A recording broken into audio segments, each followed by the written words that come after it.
Nessa girl, I'm down here in Tampa in my hotel room, and I had to call y'all about these Medicine Wives reunion. Before we get in the reunion, though, I want to talk about that finale episode because it was something about that finale episode that irked my last damn nerve. Now, first and foremost, we got to say congratulations to Toya and Eugene for being the hope and the dream of the slave and a modern day example of overextending your credit. Quiet as it's kept, last year they was broke and in debt, and now this year they got money like this and not like this. I'm trying to understand where the hell all this damn money and good credit came from that fast, but it ain't my job to count these people coins or how many pieces of furniture they got in their house, so I'm just gonna count the humps on that camel. My humps, my lovely lady hump. But let me talk about what really annoyed me about this episode.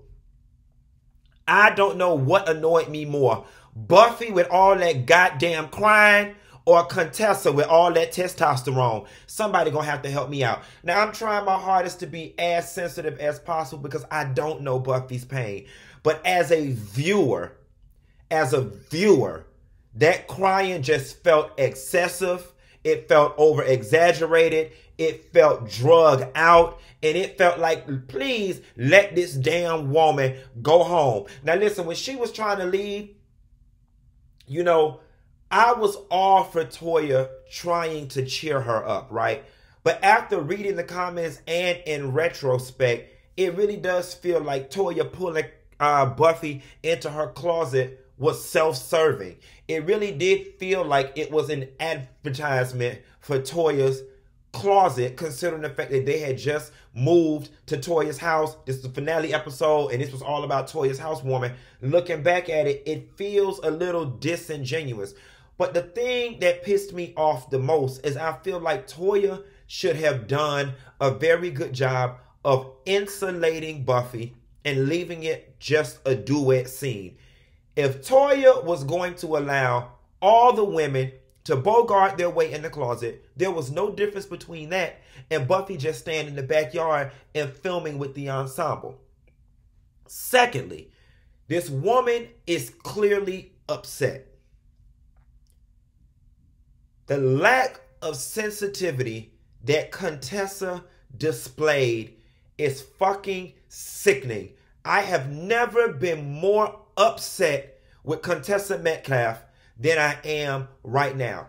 It is just common human decency when somebody is crying and having a fit the way Buffy was having a fit.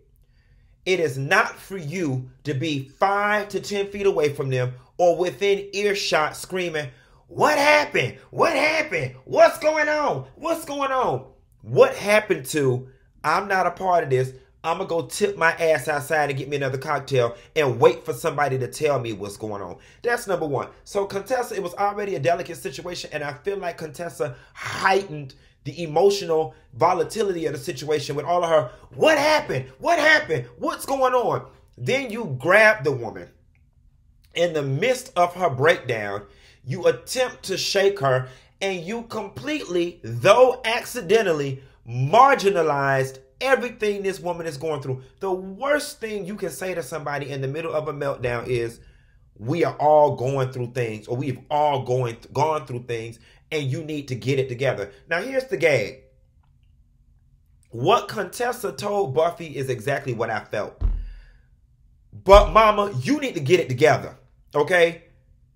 You are a CEO, you run a company, you are in public having a complete meltdown. Pull yourself together, mama. Pull it together. I completely agreed with how Contessa was feeling. However, that just was not the moment to share that with her. And not to mention, because Contessa and Buffy are not that close, you were not the person to say that to her. And Contessa, it upsets me because you started out trying to console the woman and you ended up almost in a fight with her. You ended up making it worse by telling her, "Well, you need to get together. You need to da-da-da-da." As she was walking out, it was not cool. Mariah was absolutely right.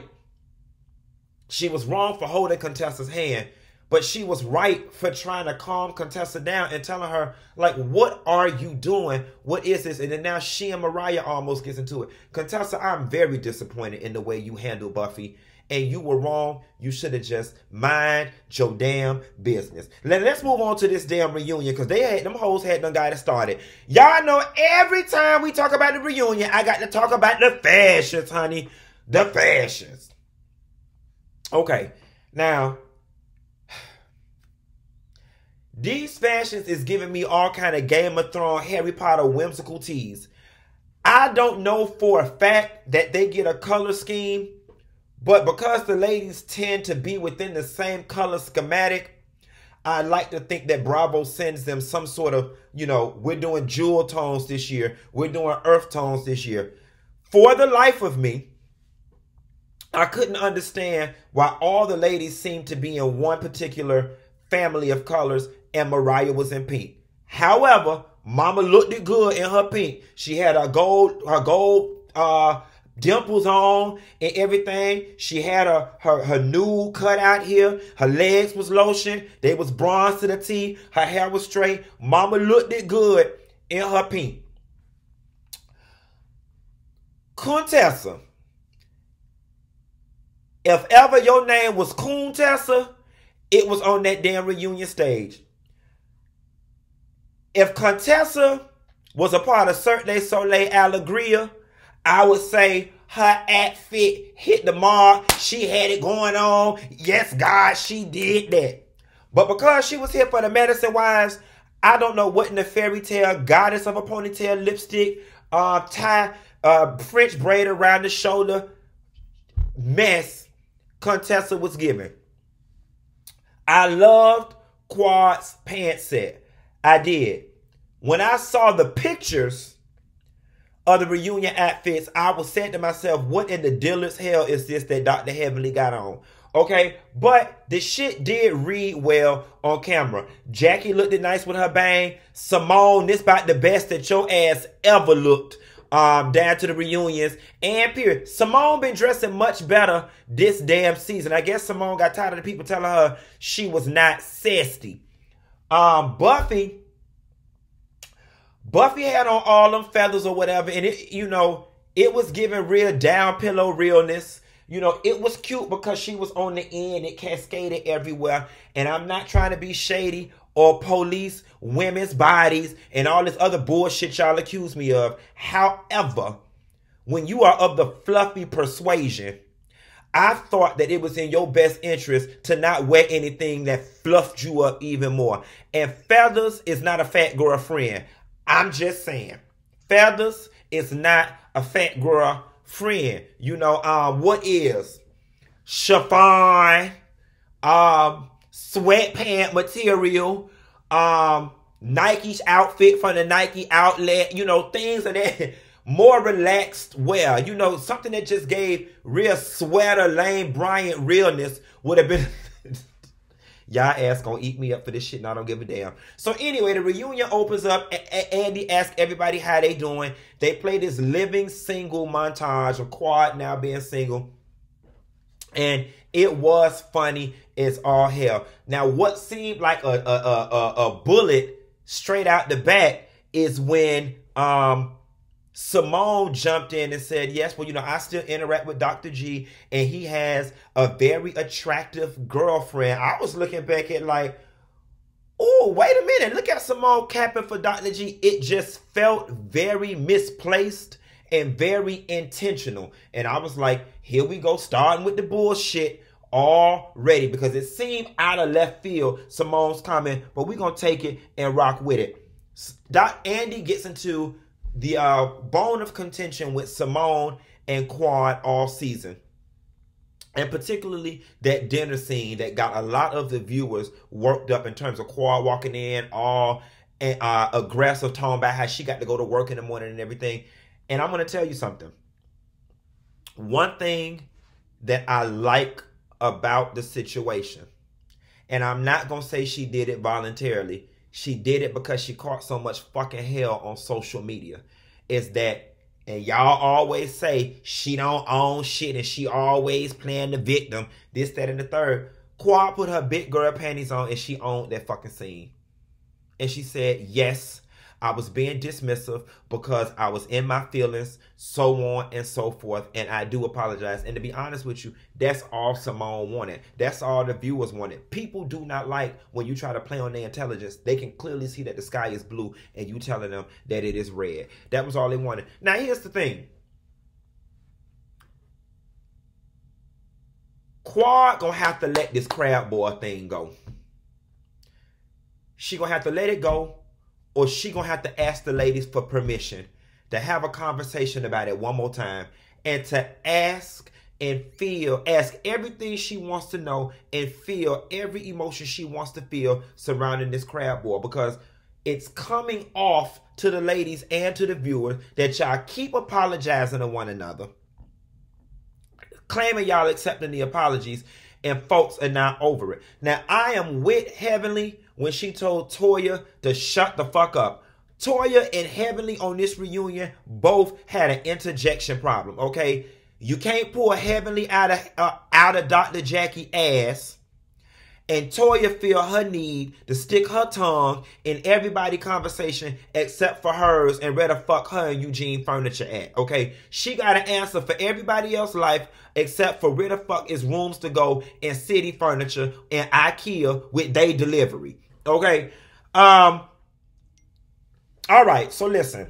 Contessa and Toya finances. Contessa tried to downplay the fact that she is the main one who always has something so strong to say about Toya finances. And I am so glad that the producers put together that montage to show Contessa, no, you are the main one talking. And another thing, buying a house, especially a house of that magnitude, is an accomplishment because everybody can't do it. So that whole scene with Toya and Heavenly, when Heavenly was like, buying a house ain't an accomplishment. Nah, Heavenly, it looked like you was trying to downplay what that woman had done did. Now, whether it's a true accomplishment, the foreclosure records will be the judge of that a couple years from now, if indeed they cannot afford what the fuck going on right now. But it's in the meantime, in between time, we're going to continue to let Toya and Eugene be the hope and the dream of the slave. Now, I want to address this, right? And here is the issue you always run into when you are in such close proximity of people. I don't care what nobody says. It feels like Dr. Heavenly's 3-story closet was inspired by the fact that Toya got a 2-story closet. And no tea, no shade, neither one of y'all dress worth a damn to have a damn closet that big. Y'all ain't got nothing to put in it. Damn sure ain't got no damn fashions. You know what I'm saying? The one person who need a 3-story closet is Marlo Hampton, and she ain't even got one. So unless y'all finna carry y'all ass around the Marlo house and borrow some clothes, or go to the Ivy showroom and rent some clothes the rest of everybody else from Atlanta is doing, then both of y'all need to deconstruct them damn closets and turn them into goddamn homeless shelters. Okay! All that wasted square footage on H&M jeans and Zara t-shirts. No God. The kids, they did a small montage on the kids.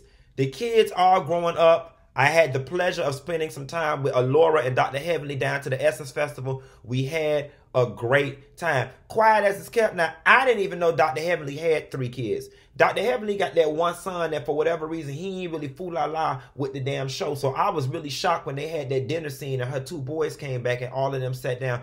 Beautiful family. Good job on keeping your kids at the mix. Toya talking about the miscarriage. That was a little touchy for everybody. And I think the thing that bothered me the most about that scene is when Toya was alluding to the fact that she's still not really emotionally healed from it. But Eugene keep going. I don't even feel comfortable saying this. Eugene, instead of pulling out, Eugene climaxes inside of her uterine walls. You know what I'm saying? I think that that's real fucked up on Eugene's part. It's very selfish. I think it's very selfish to potentially put this woman in a situation to get pregnant again when she don't necessarily want to be.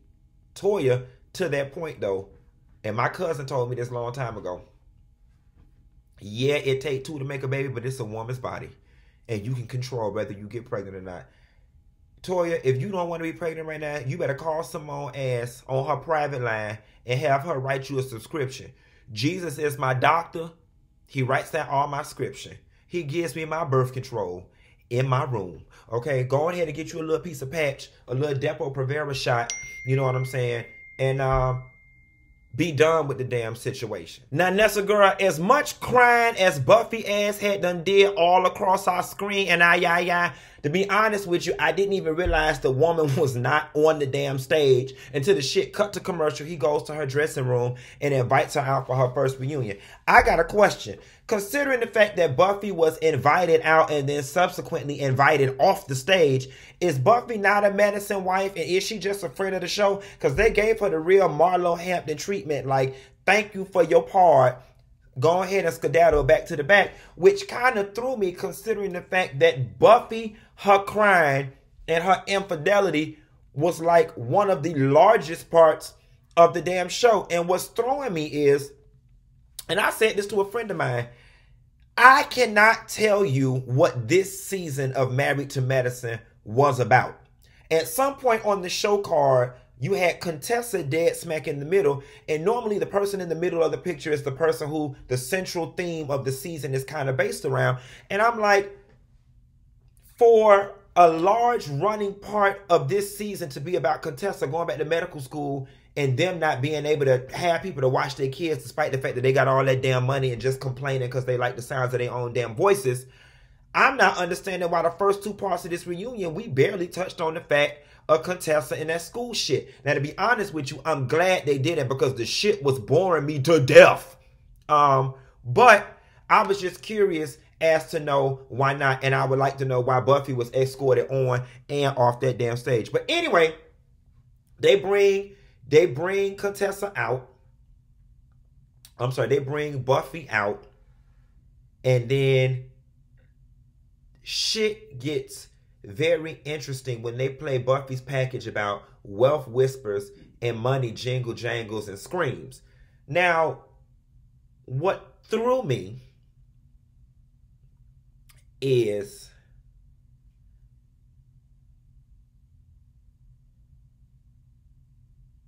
when they asked her who up here whispers and who was jangling and screaming,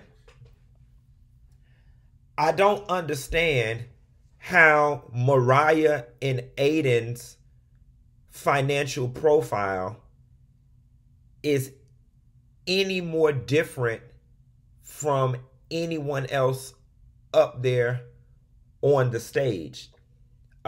In terms of Mariah and Aiden's income, from what we know, Aiden is the primary breadwinner. He's an ER doctor. So is Heavenly husband. So is Toya's husband. And Mariah, for lack of a better term, with the exception of this show, or before this show, you know, maybe she brought in some secondary income, but much like the other wives. So I'm not understanding how Heavenly didn't fit that same profile that Mariah and Aiden fit. I don't know how Contessa and Scott didn't fit that same profile. And it feels like Buffy has been swayed.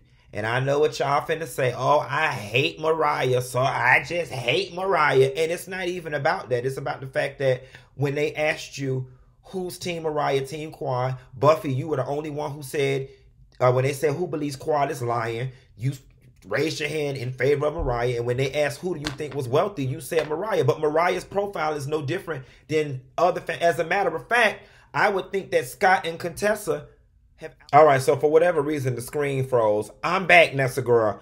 Buffy and Heavenly start arguing because of Jackie's comment. This was the part that was kind of annoying everybody about Jackie and Buffy. Jackie is a grown-ass damn woman. She doesn't need a peanut corner, or she doesn't need a peanut gallery or an A-man corner. And for whatever reason, Heavenly, you know, calling herself being a friend, keeps interjecting. But it is getting annoying. And Heavenly and Buffy got to argue. Now, one thing I say about that Buffy, she ain't got no problem voicing her opinion when it comes to that damn Heavenly. And she gives Heavenly a run for her money. She here to let you know you will not bully me, and I am not scared of you. But I want to say this. Baby, if Dr. Jackie ain't never did one thing in her life, that bitch gave Buffy an apology for the gods, honey.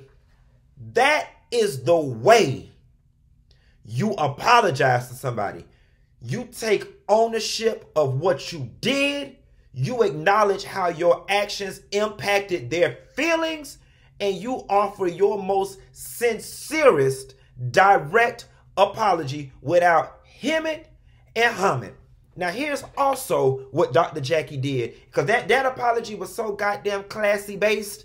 It took Jackie's star to another fucking level. And I'm going to tell you something. I think that the issue that a lot of the ladies have with Dr. Jackie is that they cannot reach that level of sophistication and class in their own damn life. That mom, listen, I had to take out my pen and paper and write it down the way Jackie handled it. Jackie is a complete class act for that, and I commend her. I hope a lot of people can look at the way Jackie apologized to that woman and take on that. That is the apology of true reconciliation, when you trying to fix some shit instead of keeping some shit going. And I am here for it. I want to say one thing, right? And this is a life lesson. I had been saying all season, Buffy had been complaining about wanting a family and wanting a baby. I'm not a woman. I'll never understand the pain. I'll never understand how it feels for a baby to kick in my stomach. However, if your main goal was to have a baby, and if having a baby was bringing you so much pain, I didn't understand why Buffy was not open to exploring other options. Okay? Adoption wasn't a option, and I get that. I'm not kind of, whatever. If I want to have my own baby, I want to be my biological baby. I totally get that.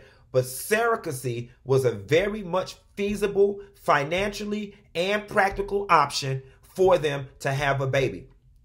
The point that I want to make in reference to Buffy being the source of her own pain, the life lesson in it all is that sometimes we complicate our lives and bring ourselves undue pain by wanting to do it our way.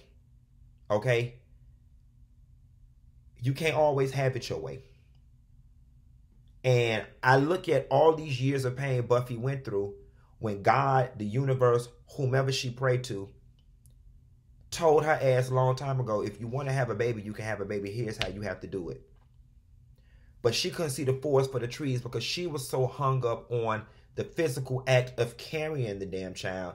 And it's kind of like it leads one to believe, and I get it that any and everybody wants the total package, the total experience. I would want it too.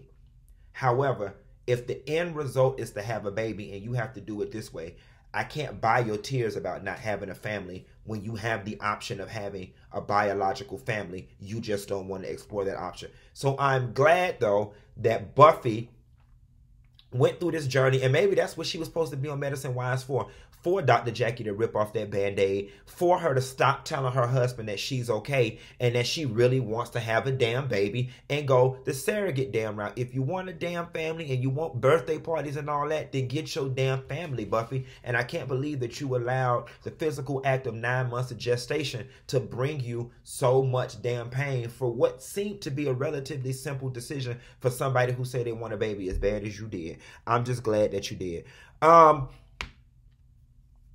Simone and Dr. Jackie's breakdown in their relationship is really hard for a lot of us to watch.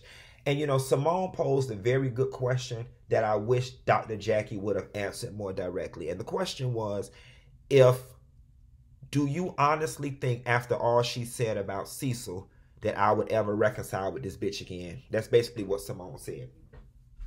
And I wish that Dr. Jackie would have answered that question truthfully, knowing Simone and saying no. Here's the thing that's bothering me, though. I'm with Heavenly on this. Cecil jumped in the Twitter comments. He threw a rock. Heavenly threw a boulder. Now Simone is mad. If your husband never threw that rock, I wouldn't have had to throw this boulder. Don't act like I just threw this boulder out of nowhere.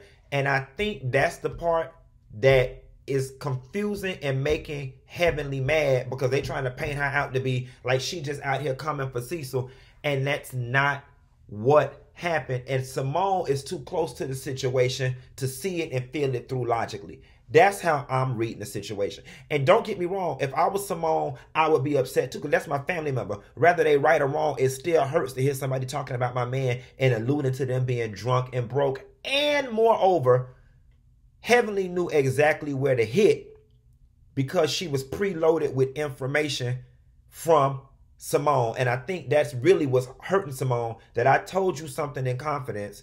And Heavenly's thing is, yeah, you might have told me in confidence, but everybody can see why you're truly frustrated. And now they're going back and forth. And I hate it because I did like the Holy Trinity. I liked the whole Simone, Heavenly, Dr. Jackie trio. Now, here's the thing, right? Dr. Jackie, when she got up to hug Simone and they hugged it out, and she spoke about leaving the show before she let it tear up her friendships, I respect it. I like it. And I feel like because Dr. Jackie made such a forward admission on their behalf, that Heavenly and Simone, out of love for Jackie, need to fix that shit. If this woman loved both of y'all so much that she's willing to give up millions of dollars to not lose a friend, then the least y'all can do is put y'all petty bullshit to the side to keep y'all friend from being so stressed out. Because Dr. Jackie don't like this. And to be honest with you, calling Cecil broke and calling him a drunk and him saying Heavenly need to pressure wash her house and all this type of stuff, to me, it doesn't register as that real to the point where Heavenly and Simone cannot reconcile. I think a large part of the problem is Heavenly and Simone are both one and the same when it comes to their mouth, when it comes to their quickness, when it comes to their wittiness. I think Heavenly is just winning right now because optically, Heavenly has not had as many personal issues on the show as some of the other people have had. So y'all don't know where to poke. But if you listen carefully, and if you listen to the way Heavenly reads, you will know exactly where to hit to get her equally as upset. It's just y'all girls not well versed in reading, and you need to take Dineva's class on the read. Simone, keeps saying that she's cool, but her tears say another thing. And I love the way that she explained it away. She basically said, I'm cool because I gotta be. Life goes on, but this shit does hurt. We move on to Mariah and these drugs with her and Quad. Listen, Andy did a very profound thing when he said, who believes Mariah used drugs? And everybody said no. They stayed quiet. Then they asked, who believed Quad slept with Lake husband? And they said, no. Here's what I'm going to say, and this is the part where y'all can kiss my motherfucking ass with this. Oh, you friends with Quad. You friends with Quad. Yes, I am friends with Quad, okay? I am friends with Quad. I am friends with Quad. Bite me. But being friends with Quad does not remove my ability to think logically. And you cannot tell me, for all of y'all I hate Mariah people, that Quad fucked that lady husband and she turned around and was in Quad's wedding. Let's start there. And I'm not buying that explanation. I was in her wedding because I was trying to forgive her. Well, bitch, you must have succeeded at forgiving her ass because you was in the wedding, Mariah was in the wedding, the damn kids was in the wedding. I am sorry. That is not fucking somebody's husband. You don't get past that. I don't know a damn bitch alive who is friends, cool with, or close to anybody that fucked their husband. Show me one. The shit is not making sense to me that Quad fucked this lady husband and then they turn around and is in her wedding. If y'all can make it make sense, I will rock with the theory. And rightfully so when it goes to Mariah using the damn drugs. Do I believe Mariah used the drugs? I don't know. I don't know. I can honestly say from Atlanta, because I know the drug girls. I've never heard her name in the drug girl mix. Okay? Now, I do know she hang out with some white faggots that do the drugs. And those was the white faggots' house that she was at when Quad says she walked in the kitchen. But just because they do the drug in the bathroom, but just because they do the drugs, don't mean she do the drugs. Is it far-fetched? Coming from somebody who has had their fair share of party drugs, I don't put partying past nobody. Because once upon a time, I was blind and naive to it. I didn't think anybody did it. I didn't think people did it. And then when I got introduced to that life, the very people around me who I thought didn't do it, did it. You know what I'm saying? It's just they, without knowing if I was part of the club or not, they kept their tea to themselves, and rightfully so. So I don't know. I wish at this point, though, we could let it all go. I'm tired of people reading people with shit that's fucking inconclusive and can't be proven. Now, Quad said, I'll take a polygraph. And then Mariah got on that, let's just drop it. Let's get to this. Let's take this polygraph so we can put this thing to bed. And another thing, let's talk about this drug test. Now, when I went to Florida State University and got my degree in economics, them people ain't teach me nothing about the chemical compounds in hair and if it could pick up cocaine or not. What I do know, since I know the girls that party, and I was part of the club at one point in my life, is that they say the cocaine leaves your system in 3 days as far as urine and blood is concerned. And if somebody did cocaine 10 years ago, is it still going to be in their hair? I don't know. I don't work down the lab core. I don't work down the Miss Concentra. I'm just feeling like drugs from 10 years ago ain't going to be in my skin cells or my damn hair. I may be wrong. And then hair shit, I don't know. I'm just ready for us to get past this drug shit. Then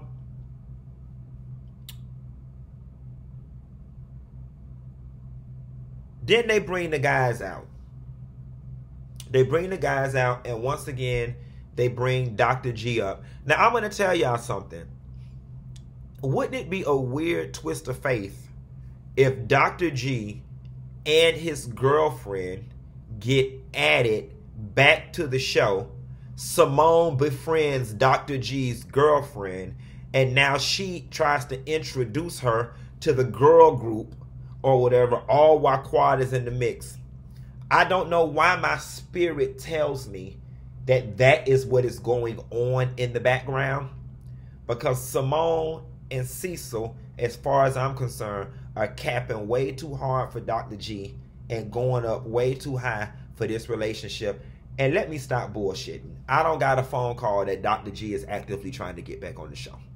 All right, let me stop. Let me stop doing to y'all what I accuse them of doing to each other, playing stupid. I don't got a phone call from a very reliable source that Dr. G is trying to get back on the show. And I am of the school of thought that Cecil and Simone are trying to help him. That's that. At any rate, y'all, I got a very special surprise for y'all when it comes to the part 3 of the reunion, and y'all just have to wait for that announcement. That's all I got. Ain't got no more. I'm finna get out of here and go play with my family before I get on the road and get my ass back to Miami so I could do some fabulous shit for the New Year's, bringing it in with some rich bitches so I could be rich like this and not like this. And I'll call y'all hoes later. Bye.